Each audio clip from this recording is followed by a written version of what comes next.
Outro olhar. A apresentação Kleber Benvenu. Olá, bom dia! Bom dia, família Bandeirantes. Bom dia para você que nos escuta na intimidade do rádio ou também que nos acompanha aqui pela internet. Bom, entre o PT, esquerda, e Bolsonaro, direita, tivemos Michel Temer, do MDB.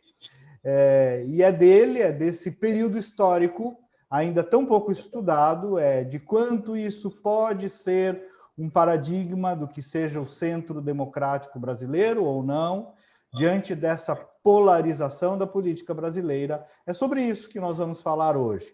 Há quem reivindique maior justiça a trajetória do governo Temer. Combateu a inflação, controlou o gasto público, criou leis de desburocratização, reduziu o número de ministérios, ampliou o comércio exterior do país, aprovou a reforma trabalhista, terminou com a famigerada Bolsa Empresário do BNDES, fez uma intervenção federal nas favelas do Rio de Janeiro. O setor produtivo, sou testemunha disso, é praticamente unânime ao afirmar que em 2 anos e 7 meses o governo Temer melhorou o ambiente de negócios do país. Mas, claro, nem tudo foram flores. Um presidente que não veio das urnas, era vice, acusado recentemente de ter agido para tirar a Dilma do poder, teve a gravação do Joesley, algumas denúncias, o modelo de fazer política que, embora tenha obtido resultados, é também contestado pelas suas práticas ditas convencionais, digamos assim. O Ronaldo Fonseca foi um dos ministros, ele tem uma expressão que eu recolhi, o João, que é o nosso produtor, também recolheu, que ele dizia que o Temer foi o copiloto de um avião que estava com pouco combustível no meio de uma tempestade, onde o trem de pouso não estava funcionando, e ele precisou pousar o avião, consertar, abastecer, taxiar e colocar de novo o avião na cabeceira da pista. Pois bem, mesmo não sendo um presidente vindo das urnas, ele fez tudo isso. E se viesse uma alternativa das urnas no Brasil, depois de tamanha polarização, seria possível fazer mais? Terá espaço para isso em 2022? E o que é, afinal, esse centro democrático no Brasil e no mundo? Enfim, assunto não falta para esses 30 minutos da nossa conversa deste sábado. Eu sou o jornalista Kleber Benvenu e hoje eu converso com Carlos Marum, figura central desse acúmulo todo que eu acabei de falar para vocês. Ele foi peça-chave da gestão do presidente Temer, ainda é um dos principais players do MDB nacional, gaúcho aqui, nosso, Colorado, mas construiu a sua carreira política no Mato Grosso do Sul, que também é um pouco Rio Grande, né? Teve muitos papéis na política, mas, sem dúvida, o de ministro-chefe da Secretaria de Governo de Michel Temer foi o mais destacado. Engenheiro, foi vereador, deputado estadual, federal, secretário de Estado, atualmente também é conselheiro da Itaipu Nacional, mas segue aí com o radar ligadíssimo na política. Ministro Marum, bom dia e obrigado por estar aqui conosco na Bandeirantes. Bom dia, é uma satisfação. Muito obrigado pelo convite. Estou aqui falando diretamente do Mato Grosso do Sul. Já que você falou que eu vou trazer uma situação, já que outro olhar, trazer uma situação pitoresca. Quando o PT venceu a eleição aqui em 98, e veio a ideia de mudar o nome de Mato Grosso do Sul. E a mudança seria para o estado do Pantanal. E já se sinalizou a perspectiva de que a sigla desse novo estado do Pantanal seria PT. Como do Rio Grande do Sul é RS, como nós aqui seria PT. Imagina o tamanho da confusão que se estabeleceu. Já não deu certo. Os reunidos ali, um pouco brincando. Vamos fazer o seguinte, nós aceitamos mudar o nome, mas nós queremos o seguinte nome, Rio Grande do Meio. Tem o Rio Grande do Norte, tem o Rio Grande do Sul, vamos transformar Mato Grosso do Sul no Rio Grande do Meio. Também não foi aceito, e até uma reprovação ainda maior. Mas é isso, realmente existe uma colônia muito forte aqui de gaúchos aqui no Rio Grande do Sul. Eu diria para você que na área futebolística isso resulta numa situação sui generis. Nós aqui, por exemplo, eu sou um colorado, não diria fanático, porque eu não sou fanático por nada, é um torcedor muito intenso do Internacional. Guerreiro. Muito intenso do Internacional. Mas aqui não existe uma forma tão forte como aí no Rio Grande do Sul, estado do qual eu tenho até agora convivido mais, do antigremismo. Eu diria que aqui eu sou um grande torcedor do Internacional, mas não sou tão antigremista quanto sou aí no Rio Grande do Sul. É interessante, entra o gauchismo. Eu aqui em várias eleições tive muitos gremistas me apoiando, né, de forma... brigavam na rua por minha causa, então Mas, ministro, antes de entrar nos temas da política, explica só essa jornada sua aí, gaúcho, mato-grossense. De onde é que o senhor é e como é que foi parar aí, fazer carreira? Eu sou nascido em Porto Alegre. Meu pai é de Alegrete e minha mãe de Cruz Alta. É por isso que eu digo de vez em quando, brincando, que eu sou alegretense. Na verdade, não, eu sou porto-alegrense. Tá? E muitas vezes me perguntam por que eu vim para Mato Grosso do Sul. Eu digo para me exibir. Eu acho que foi um pouco por exibição. Ali, 21 anos, 22, me diplomei na URGS, bom aluno, tinha condição naquele momento, vivíamos uma situação de boas oportunidades de trabalho aí no Rio Grande do Sul, mas alguns parentes, principalmente da minha mãe, que é ali de Cruz Alta, daquela região produtora de soja, que é um grande motor, né, era soja, começaram a vir aqui para Mato Grosso do Sul. Eu vim uma vez, gostei daquele estilo faroeste, né? Longínquo oeste, que vivíamos aqui ainda, revólver na cintura, caçadas, aquela vida que tinha um pouco de aventura. E acabou que, no ano de 1984, eu com 23 anos, vim para cá eu digo sempre, com o meu Voyage, tinha um Voyage, meu diploma de engenheiro, meu revólver, e para tentar, né, trabalhar na minha área, que era a engenharia. E trabalhei um bom tempo na engenharia, mas depois a política me chamou, e a partir de 89 eu passei a desenvolver atividades políticas ainda ocasionais, até que em 96 fui convidado para exercer a função de secretário municipal aqui na capital, e dali para frente eu me dediquei quase que exclusivamente à política. Agora que volto a desempenhar funções na iniciativa privada. De 96 a 2018, a minha atividade foi exclusivamente política. E aí, vamos pular para aquele período ali mais histórico da sua vida, né? Político, o senhor foi figura central da vida política do país, né? No período do governo Temer, no meio de dois períodos conflagrados de PT e do Bolsonaro. Ministro, a história é justa com vocês? Já está compreendida, já está contada a história do governo Temer primeiro? E qual é que é o maior legado daquela experiência da qual o senhor participou aí de 2 anos e meio, um pouquinho mais? Eu diria para você que existe um movimento muito grande de reconhecimento no papel do governo Temer. Eu sinto isso no dia a dia.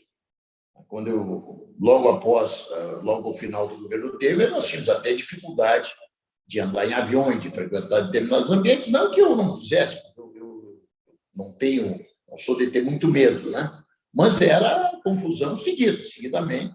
Aconteciam confusões. Hoje já existe um reconhecimento. É difícil fazer uma viagem, é difícil ficar parado no aeroporto, que não venha daqui a pouco alguém. Você olha, ministro Marum, parabéns aí pelas suas atitudes, principalmente durante o governo Temer. Então, esse reconhecimento começa a acontecer.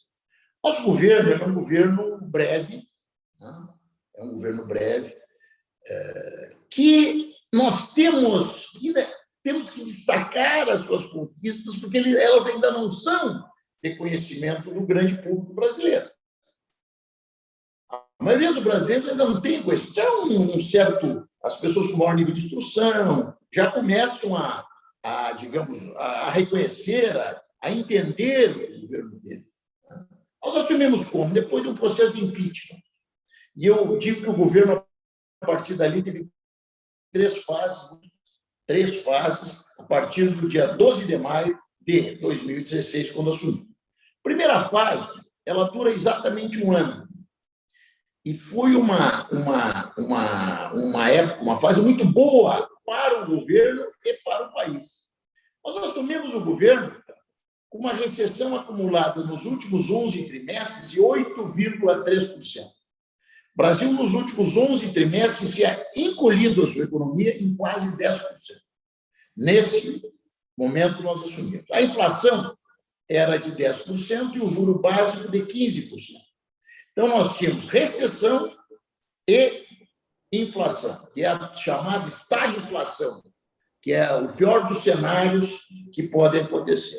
E credibilidade internacional muito a perigo também, né, mesmo? Nenhuma, não tinha... Nossos diplomatas nas embaixadas brasileiras tinham que levar o papel higiênico no bolso. Nós não estávamos comprando nem papel higiênico para as embaixadas. Tínhamos uma situação de comprar, não pagávamos os organismos internacionais, não pagávamos aluguéis de embaixada. Olha, era uma situação calamitosa e vergonhosa. Não só por ser o governo do PT, porque no final a casa caiu mesmo.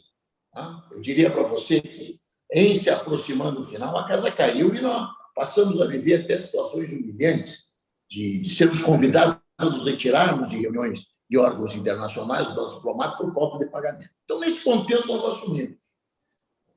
E assumimos numa situação diferente, aí que eu vejo o início do sucesso. Aí o senhor falou da primeira fase, né? Primeira fase. Estou dizendo no momento que assumimos. O que aconteceu antes? Aconteceu o impeachment, que daí nós temos que fazer um outro programa, eu estou à disposição, até estou precisando contar, eu penso que tem que ficar registradas algumas situações que vivi naquele momento. Mas o que aconteceu no partido? A Fundação Ulisses Guimarães, num certo momento, decidiu escrever um documento que dizia o quê? O que nós faríamos quando chegássemos ao poder? Não se falava em impeachment quando esse trabalho começou. Quando ele foi divulgado, já nos aproximávamos, é verdade, do impeachment. Aí, aquele documento, que é o Ponte para o Futuro, ele foi visto pelo governo e pelo PT como uma prova de que nós estávamos conspirando. Mas, na verdade, nós estávamos nos preparando para a eventualidade de chegarmos ao poder pela via eleitoral, que é a obrigação de qualquer partido. Eis que, digo, objeto talvez de outra entrevista, chegamos ao poder.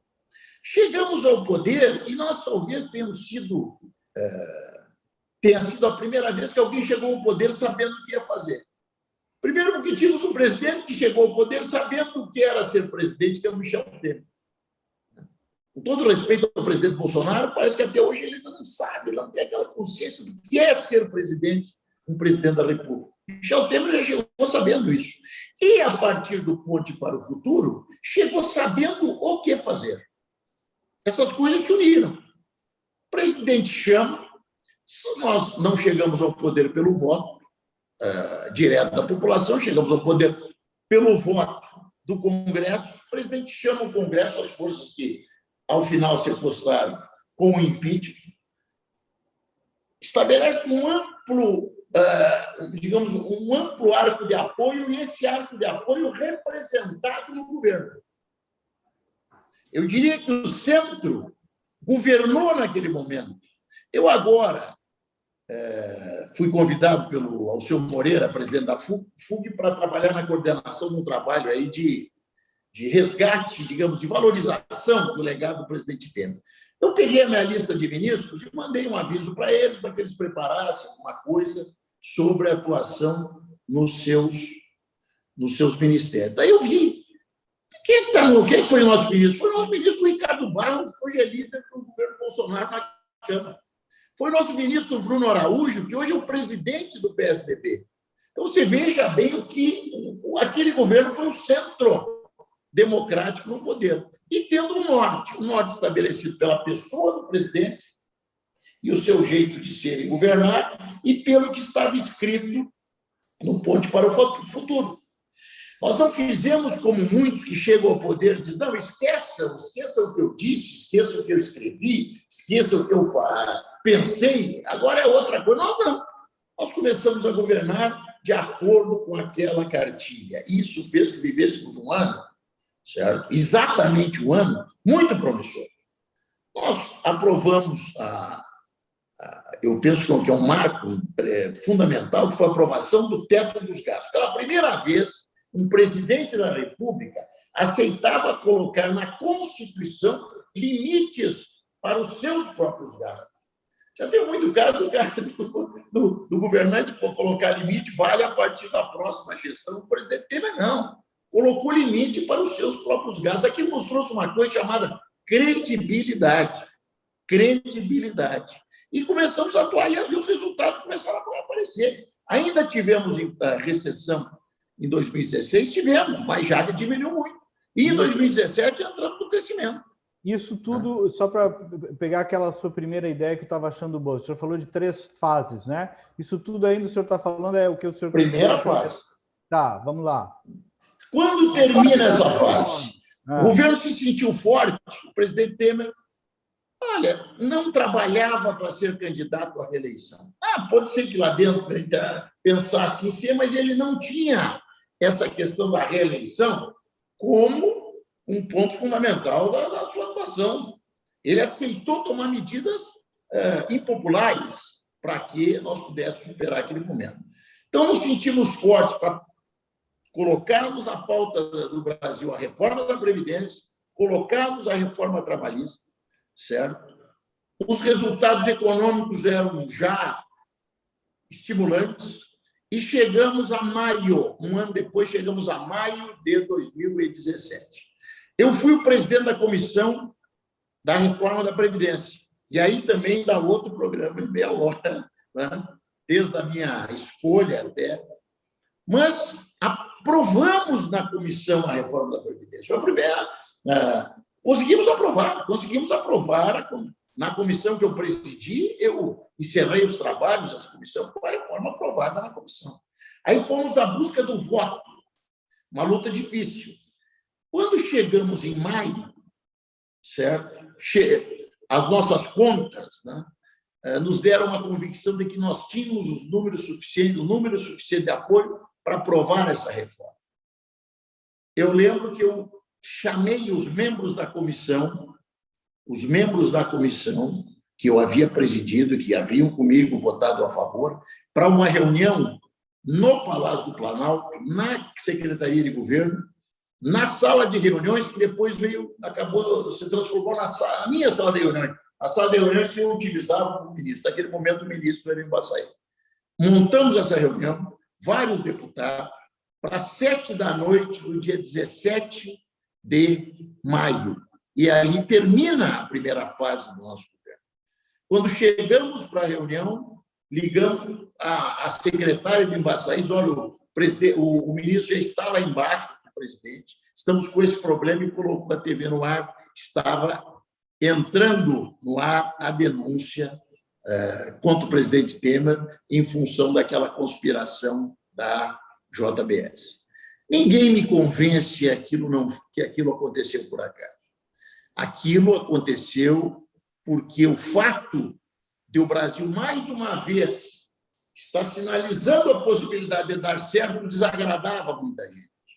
E ali, como chefe dessa conspiração, que não se conformava com isso, o senhor Janot, que era o Procurador-Geral da República. O senhor Janot. Ali, ministro, quer dizer, quebrou uma perna da estabilidade político-social que vocês tinham construído. Ali, quase que quebra as duas, né? Um dia quebrou uma perna, fratura exposta. Vou passar um dia que o presidente chegou a se anunciar que renunciaria, coisa que nunca eu vivi dentro do Palácio do Planalto esse momento. Mas ali se estabeleceu isso. Janot cooptou a JBS, quando a JBS sinalizou a possibilidade de uma delação premiada, ele viu uma oportunidade de derrubar o presidente, essa é a realidade. Né? Chamou a Globo, que até ali vinha apoiando o nosso governo, inclusive apoiou, e eu tive diálogos com ele, durante a reforma da Previdência. Vinha nos apoiando. E aí eu penso que houve chantagem. Eu não vou demitir, então, como eu digo, mas às vezes me pede, quer que eu minta? Não. Então eu falo o que eu acho. Ali eu penso que houve chantagem, a Globo foi chantageada pelo senhor Janot, né? E se estabeleceu um tripé desse grande grupo de comunicação, a Rede Globo, desse grande grupo empresarial brasileiro, que é a JBS, quer dizer, dois grupos, um de mídia e um do agronegócio, comandados pelo senhor Janot, e tentaram derrubar o presidente. O presidente não saiu porque ele não é assustado, ele tem aquele jeitinho ali, que muitos até consideram excessivamente calmo, mas ele não saiu porque ele não é assustado. Não denunciarei. Quando a Globo já anunciava para as 4 da tarde do dia 18, no outro dia, falei do dia 17, que começou no dia 18, a Globo anunciou, aí pelo meio, pelas 12 horas, que o presidente, nós chamamos uma entrevista do presidente para falar sobre o caso, sobre a questão da gravação, e a Globo anunciou como a renúncia do presidente. Muita gente, eu estava no Palácio Piratini com o governador Sartori aquela tarde, me lembro, muitos colegas da imprensa deram barrigada naquele dia. Muita gente. Devendo uma renúncia, me lembro que o Sartori dizia, ele não vai renunciar. E nós tivemos toda a manhã reunidos. Eu fiquei naquele dia 17, até o presidente se recolher, com ele ali no gabinete, assistimos juntos o Jornal Nacional. Imagina, né? Você assistir junto com o presidente, assistir ao seu lado. No outro dia, já fui para o Palácio, ficamos ali a manhã toda aguardando o tal áudio, o presidente dizendo, não é verdade o que estão dizendo, que foi discutido o valor, eu não lembro bem o que foi, mas não houve isso. Nós, então, vamos aguardar o áudio, vamos ouvir o áudio do senhor Fábio. Marcamos uma entrevista para as 11 horas, porque entendíamos que até aquele momento já teríamos o áudio. Nos foi negado esse áudio. Perguntamos para o nosso advogado até que horas. O advogado disse, não, até as 2h30, 3h da tarde eu tenho áudio. Então, marcamos para 16 horas esse pronunciamento do presidente. Fomos almoçar alguns deputados, saímos do Palácio, estamos no restaurante, começa o celular,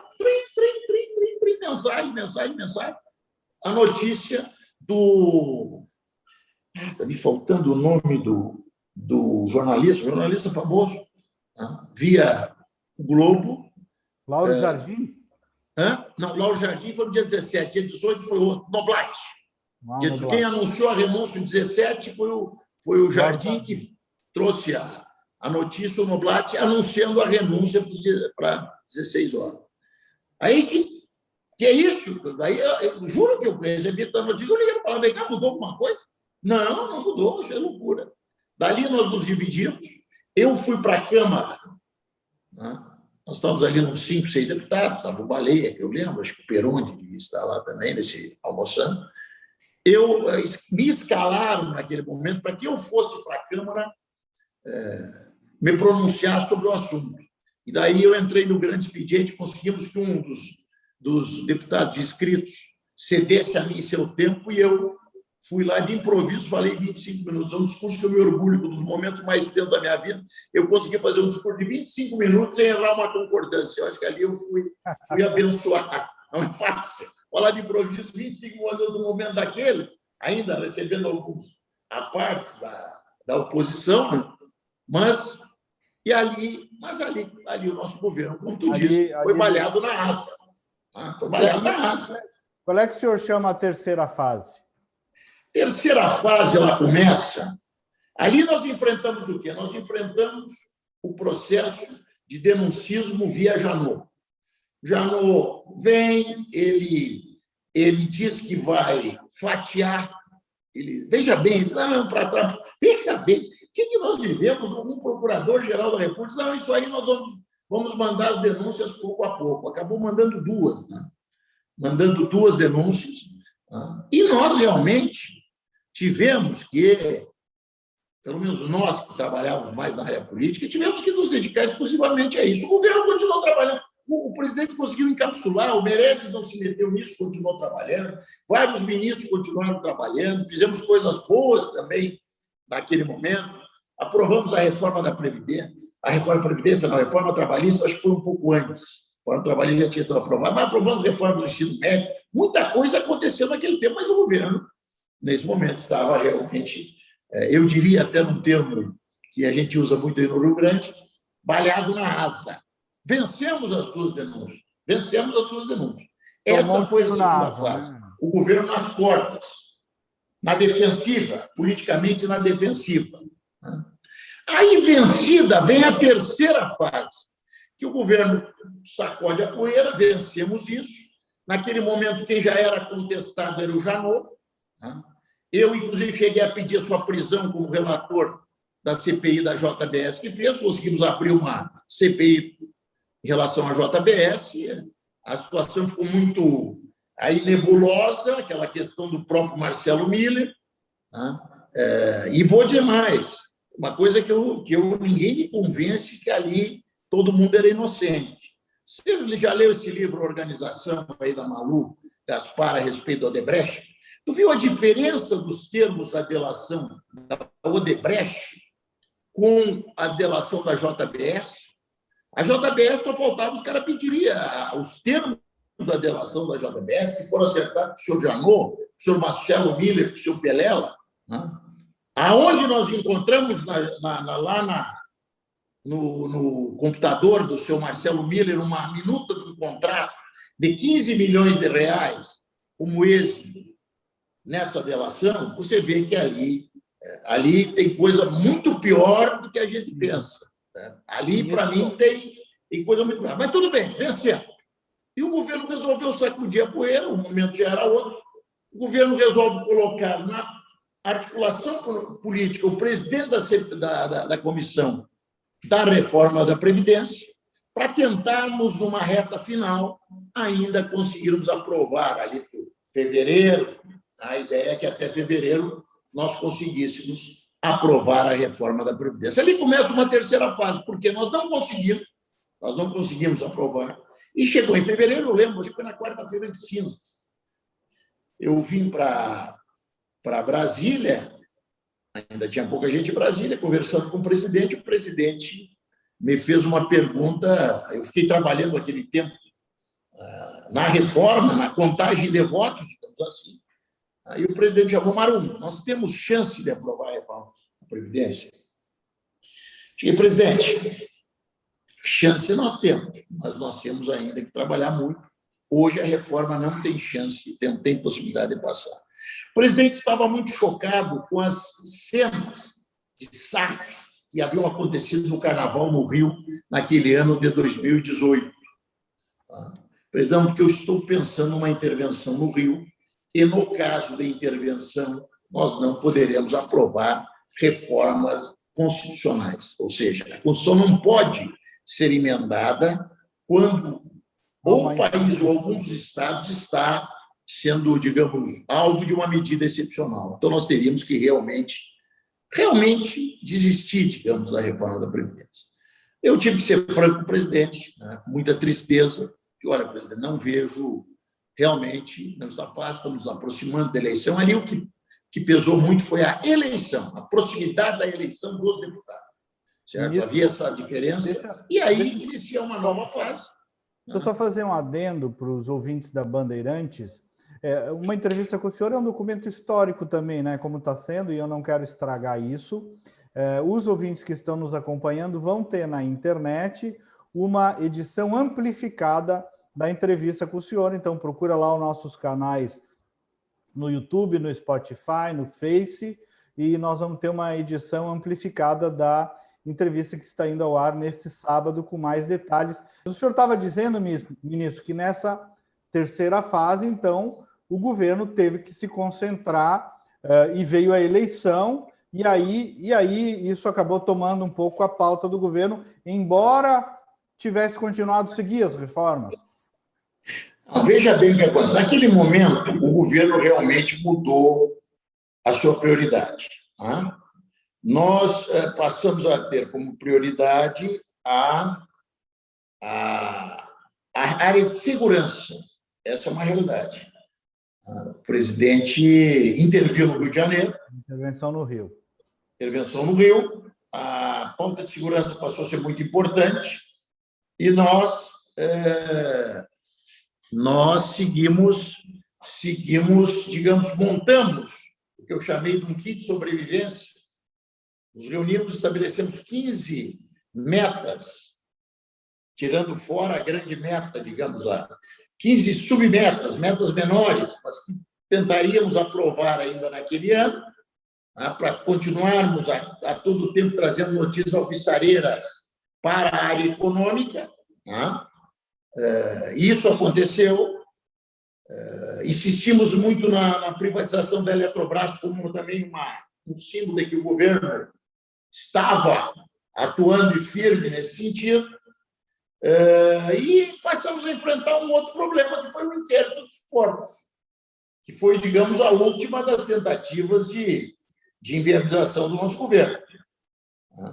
Um inquérito ridículo, que deveria até quem o promoveu deveria indenizar os cofres públicos pelo que aconteceu. Para te ter uma ideia daquilo ali, de tão absurdo,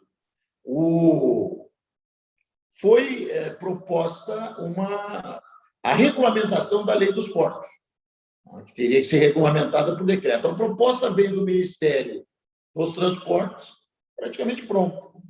E ali estabelecia a possibilidade da prorrogação das concessões. Prorrogação das concessões nos portos, desde que fosse, digamos, aí somado um plano de investimentos, esse plano de investimentos fosse aprovado, a modernização. Chega no governo, vai para a Casa Civil, lá à frente da qual estava o Padilha. Padilha manda para a sua área jurídica, à frente da qual, naquele momento, estava o doutor Gustavo, hoje, depois veio a ser ministro da Cidadania. O Gustavo olha aquilo ali, diz: aqui tem um problema, presidente. Nós devemos, sim, é correto nós prorrogarmos desde que haja investimentos.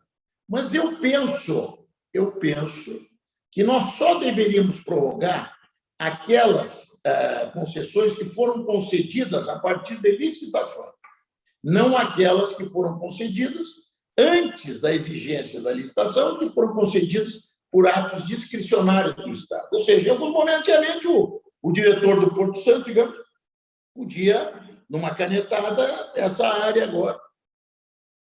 O presidente, vamos seguir em frente, foi a posição do Padilha, uma posição até antagônica à posição do Ministério dos Transportes, que vinha com essa ideia de uma prorrogação geral, também louvável. Mas ele, passa os dias, a Rodrimar, uma empresa Rodrimar, ela estabelece, ela tem relação com o deputado Rocha Loures.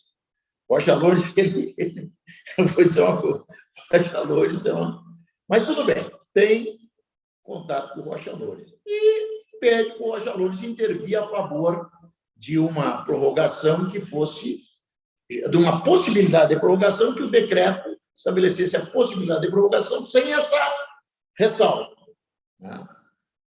Positivo. Aí começa o inquérito dos portos. Este Rocha Loures já estava sendo gravado pela Polícia Federal em função daquele assunto lá com a JBS. Ele liga para o presidente: presidente, quando é que vai ser publicado os decretos dos portos? O presidente: olha, eu não sei exatamente quando. O senhor tem, isso aí está lá para você ver. Se você vai lá no inquérito, você acha. Como eu fui, achei. E é o início. Eu não sei quando vai ser, mas acredito que é pelos próximos dias, nós temos interesse nisso. Tem que cair a tal vai haver a data, limite. Olha, isso aí eu não sei. Liga lá para o Gustavo que ele te explica o que estamos falando, o que vai ser feito. Tá bom. O Rocha Loures liga para o Gustavo. Aí se estabelece o seguinte diálogo: não, eu já estou concluindo aqui. Aí o Rocha Loures: vem cá, e este assunto parece que o ano era 92, este assunto dessa diferenciação, como é que tu vai deixar? Não, eu vou, digamos, orientar o presidente no sentido que mantenha essa prática. só vai poder ser prorrogado o que foi licitado. O que não foi licitado tem que haver uma nova licitação.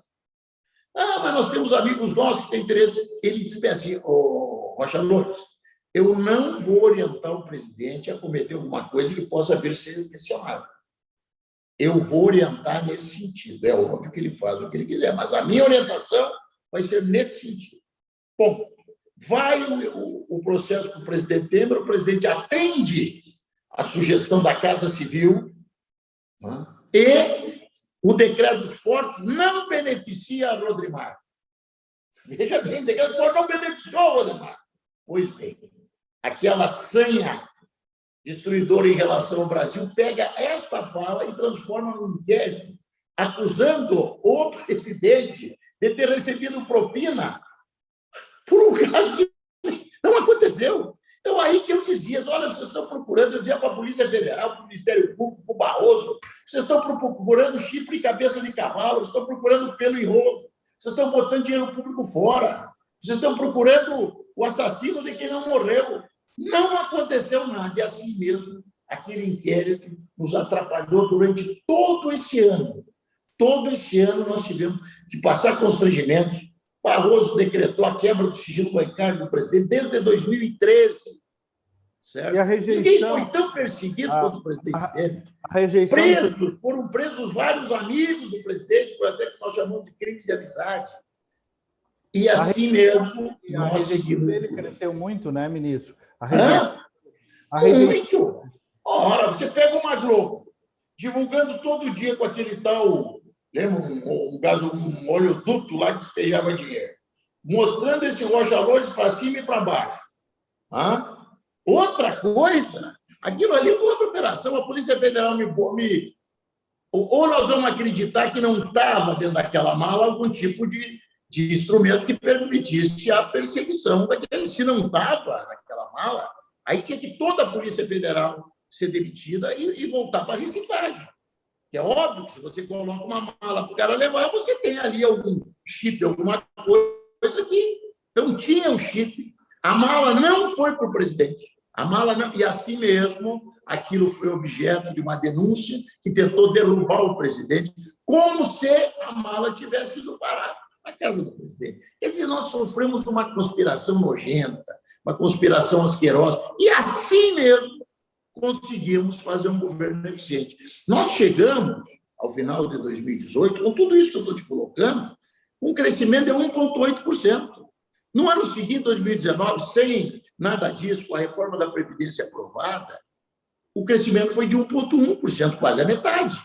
Então, o governo de centro, a solução para esse país é o centro. O centro é a solução. Nesse ponto aí que eu ia chegar, para a gente ir se encaminhando para o final. O senhor acha que, apesar desses pesares, que são da história da vida política, o senhor está alegando injustiças e conspirações, apesar desses pesares, o senhor acha que se estabeleceu ali um paradigma de governo de centro no país? Deixa eu te dizer, não é que eu estou fazendo conversa... Nós temos tanto o caso da JBS quanto o caso do inquérito dos portos, em ambos, o presidente já foi absolvido sumariamente. Sabe o que é absolvição sumária? É por inépcia da inicial. É porque a denúncia e a acusação são imprestáveis. Somente nesse caso é que existe uma absolvição sumária, como aconteceu. Então, nesses dois casos que tantos prejuízos trouxeram ao país, nós já fomos absolvidos sumariamente.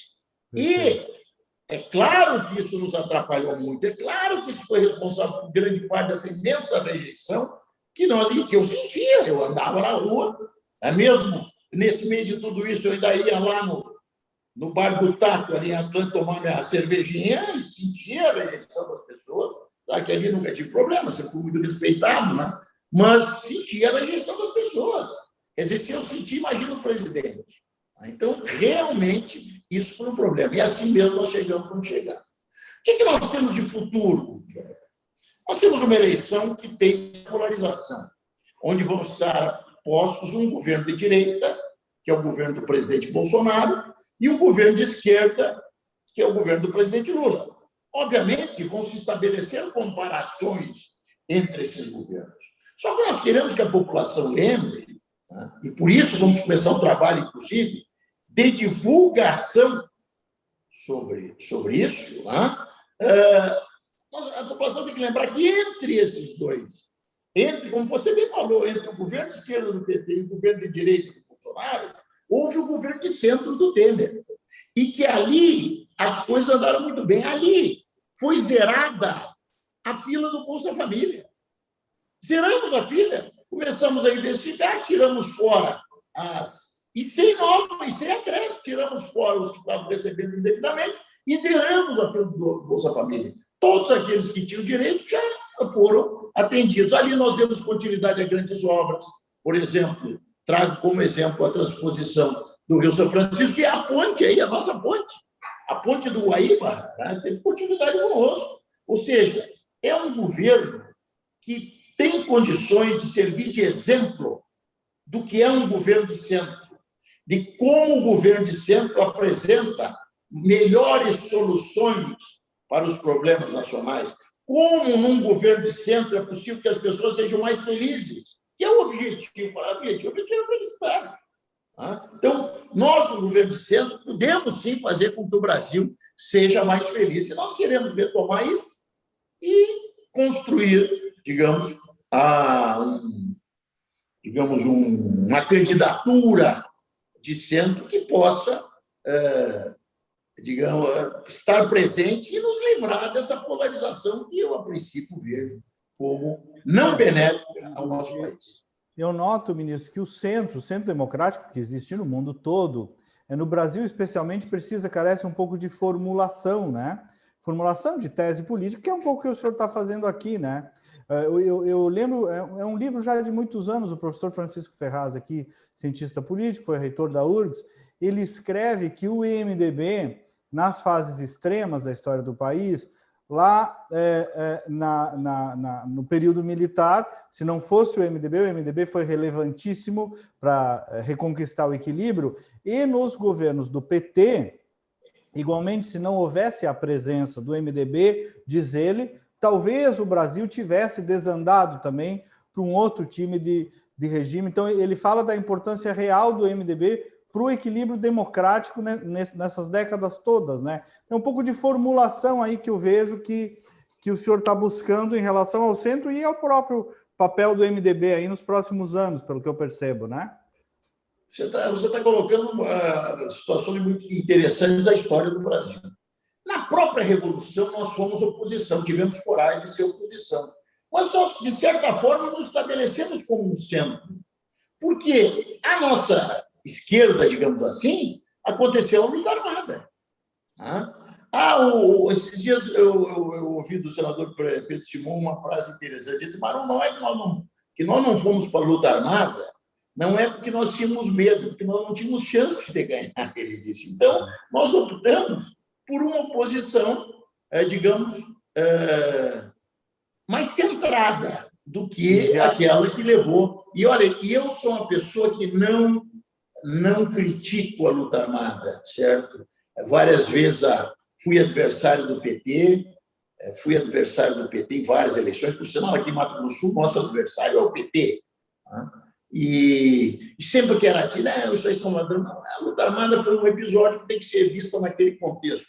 Foi negada a possibilidade de expressão política daqueles jovens e que, digamos, naquele momento, lhes faltou lucidez e lhes sobrou coragem e foram entrar. Não sou eu que vou criticar isso. Mas o MDB não, o MDB se manteve como um centro. Mesmo quando nós apoiamos o PT, tá bom, o MDB apoiou o PT.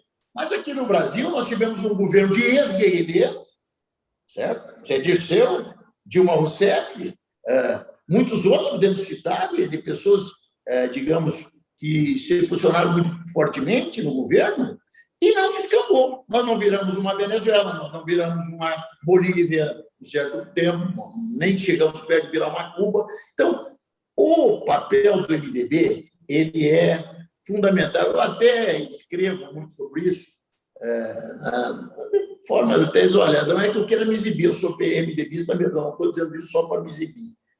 Porque eu escrevi um artigo, eu cheguei, saiu no Correio para dizer que simplesmente o melhor. O MDB tem os seus defeitos, mas ele é simplesmente o melhor dos partidos. Se tem vários aspectos disso, né? Então, eu penso que nós estamos aí num momento claro, que é um momento complicado. Eu me preocupa, em muitos momentos, em muitas situações, esse flerte que o nosso presidente Bolsonaro tem com ideias totalitaristas. Isso é uma coisa que me preocupa. Isso está, no meu modo de ver, afastando dele.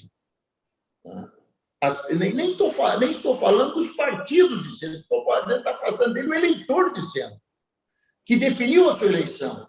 Bolsonaro não ganhou a eleição só com os bolsonaristas. Ele ganhou a eleição porque, principalmente no segundo turno, o centro optou majoritariamente pela sua candidatura, em relação à candidatura do Haddad do PT. E outra coisa, o Haddad fez mais de 45% dos votos com o Lula preso. Então, quem desconsidera essas situações não está fazendo uma correta leitura da história. Eu penso que, nesse momento, a obrigação do centro político, e quem tem a cara desse centro é o MDB, que já esteve no poder, já fez o centro chegar ao poder, é de oferecer uma alternativa para a sociedade, para que nós não fiquemos, digamos assim, clausurados não, encurralados na necessidade de optarmos entre o governo Bolsonaro e o governo PT. E nem faço esse momento crítica a nenhum deles, só dizendo que não me agrada a possibilidade. Na eleição passada, eu sou um desses centristas que votei no segundo turno no presidente Bolsonaro. Votei no primeiro, merece. Mas tenho certeza que muita gente hoje já começa a achar que o caminho talvez não seja esse. Temos uma eleição daqui. Temos que primeiro vencer a pandemia também, viu, Cleber? Verdade. A missão número 1, dever de casa número 1 é a questão da pandemia. Mas passou a pandemia, a política vai passar realmente a ser a grande questão da vida nacional. E eu espero que até lá nós já tenhamos conseguido fazer com que a população conheça mais o que é um governo de centro, para que comece a lembrar que, naquele tempo, naquele breve tempo, foi mais feliz do que é hoje e do que foi até no governo do PT. Agora, nos aproximando do final mesmo, uma pergunta bem rápida, se dá para ser, antes do senhor dar a sua mensagem final. Como é que é o Temer, pessoa? Como é que é a figura? Rapaz, o presidente Temer... pouco compreendido, né? Ele não é um cara explícito. Como é que é ele, pessoa? O presidente Temer é uma figura, claro, ele não é uma pessoa extrovertida, não é? Tive vários momentos com ele. Né? Está com alguns momentos, quando nós chegávamos lá para... Havia uma divergência, não era como hoje, que as divergências de ministros se tornam públicas. Hoje, as divergências de ministros começam na rede social e terminam daí numa reunião. Nós lá, as divergências começavam e terminavam numa reunião. Tanto é que você não vê notícia de divergências entre os ministros, e elas aconteceram. E muitas tiveram que ser, digamos, decididas pelo presidente. Não conseguimos dirimir essas divergências sem levar o assunto ao presidente. O presidente ouvia as partes, daqui a pouco dizia assim: existem decisões que têm que ser tomadas na solidão presidencial. Então, muito obrigado, ouvi a opinião de vocês, e eu vou decidir, vocês vão ficar sabendo qual é a decisão que eu tomei. Veja bem, né? Uma coisa interessante. Saiu todo mundo lá com a cara, mas era essa a verdade. O César Schirmer... Então, com esse tipo de coisa, eu quero dar esse exemplo. É até uma coisa litúrgica. Eu, por exemplo, eu cheguei lá, comecei a tomar algumas atitudes sem perguntar para o presidente, senão também não adianta ser ministro. Tem que... Sempre o que eu fiz foi o que o presidente achou que devia ser feito? Não. Houveram momentos que ele entendeu que a minha decisão... Mas ele não as corrigia publicamente. Ele nunca me desautorizou publicamente. Olha, que eu tomava decisões todos os dias, fortes, ia para a imprensa. Mas ele me chamava de Marum, eu acho que aí nós deveríamos ter feito assim. Acabou. Eu já sabia, eu já construía o meu caminho dessa forma. Então, a sabedoria do presidente... E outros, o dia que tu quiser falar sobre a crise dos caminhoneiros, aquela foi uma hora, aquilo foi uma lição. Né? Então, eu penso que o presidente Temer, não obstante não seja mais um jovem, é uma pessoa que tem muito para contribuir ainda para o país e que seria até um prejuízo para o país nós aceitarmos simplesmente uma aposentadoria deste homem. Hoje, as questões judiciais estão praticamente todas dirimidas, já é claro que ele foi vítima de conspirações, então eu não sei se não é o caso de nós o colocarmos novamente na corrida. Da minha parte, é essa a vontade, mas ele ainda, devo lhe confessar que ele ainda resiste a essa possibilidade. Muito bem. Ministro Marum, eu quero lhe agradecer. A gente conversaria muito mais aqui, né? Como eu disse, é um documento histórico. Talvez a gente faça 2 programas e depois volte a falar ainda de novo. E quando se dá um testemunho histórico de quem viveu a história, tem que deixar falar, tem que saber a história no detalhe, que nessas riquezas aí que o senhor está trazendo é que a gente conhece, não nas velhas narrativas, né?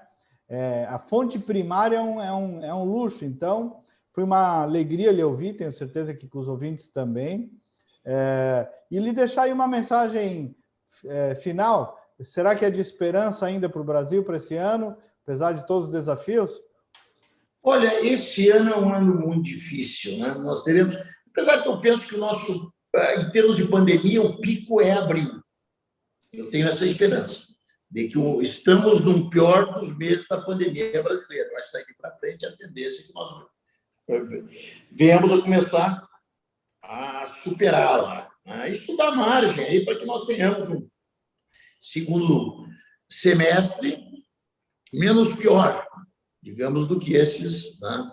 E até eu faço desconto ao presidente Bolsonaro. Eu não sou uma pessoa que não tem a visão. Realmente, você tem que começar a governar um ano, né? E daí ser surpreendido por uma pandemia. Eu critico a forma que ele combateu a pandemia.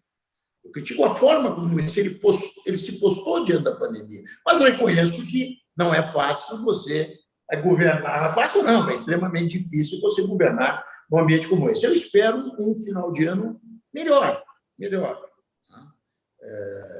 Sabe que no último trimestre de 2018, nós geramos 1.800.000 empregos.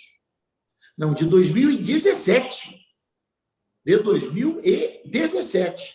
Nós já produzimos no Brasil 1.800.000 empregos. Imagina se nós tivéssemos conseguido aprovar a reforma da Previdência no momento que nós... Por isso que eu digo, esse pessoal atrapalhou o Brasil, esse pessoal conspirou com o Brasil, esse pessoal tinha que estar preso. O país o Janot tinha que estar preso. O Janot tinha que estar preso. Essa é a verdade. O Joesley tinha que estar preso. É verdade. Olha o prejuízo que deram à nação. Imagina se nós tivéssemos... o presidente deveria ser candidato. Não duvido. Se nós tivéssemos aprovado a reforma da Previdência, certo? A nossa ideia é que nós teríamos ali no final de 2017 um crescimento forte que possibilitaria que nós entrássemos em 2018 enquanto você disputa a eleição. E isso não é nenhum crime. Quem tem êxito nas suas realizações pode se apresentar ao eleitorado. Mas, infelizmente, por isso que eu digo, o governo Temer é uma obra inacabada. Quem sabe... Só que não sou eu que comando esse processo. Ele continua, como eu disse, ele continua na dele, dizendo, não, Maru, não está no meu horizonte uma disputa eleitoral. Já dei a minha contribuição. Uma hora nós vamos falar com ele também. Ministro, obrigado, viu? Obrigado pelo seu testemunho. Eu que agradeço muito a lembrança aí em relação à minha pessoa. Alegria de ouvir sempre. Estou à disposição. Eu sou muito ligado a Porto Alegre agora. Eu tenho passado, eu digo que onde é que a gente mora é onde a gente passa os fins de semana. Pelo menos eu trabalho em Brasília, trabalho aqui em Campo Grande. Mas então meus fins de semana são em Porto Alegre. Então eu já quase que sou morador de Porto Alegre. Meu filho está estudando na PUC. Né? Eu sou muito ligado ao Internacional, ligado não à diretoria, à administração, mas ligado ao clube. Estou lá sempre eu na minha cadeirinha cativa. Então, tenho estado muito. Qualquer hora podemos voltar a conversar e para mim vai ser um prazer. Vamos, vai ser para mim também. Ministro Carlos Marum, obrigado a você aí que nos acompanhou em mais um programa, Um Outro Olhar. Nós voltamos no próximo sábado. Bom final de semana e até lá.